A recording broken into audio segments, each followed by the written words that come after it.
চলো বন্ধুরা, আজকে রবিবারের মেনুটা তোমাদের সাথে ঝটপট করে শেয়ার করি। দেখো, প্রথমেই আছে গরম গরম সাদা ভাত, এটা তো থাকবেই।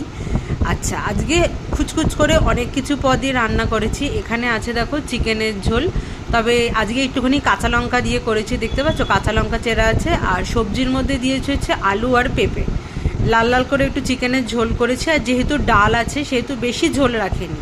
আর এখানে আছে দেখো মুগ ডাল একটু সেদ্ধ, মেয়ে যেহেতু মাছের মাথা দিয়ে মুগ ডাল খায় না, সেই জন্য ওর জন্য আলাদা করে সরিয়ে রেখেছি। আর এখানে দেখো করেছি মাছের মাথা দিয়ে মুগ ডাল।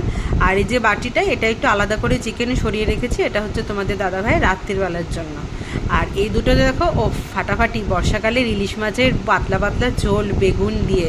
আর এটা হচ্ছে মাছের মাথা দিয়ে, মানে ইলিশ মাছের মাথা দিয়ে পুঁই শাক। তো এরকম ঘাটা ঘাটা তরকারি খেতে দারুণ লাগে আমাদের।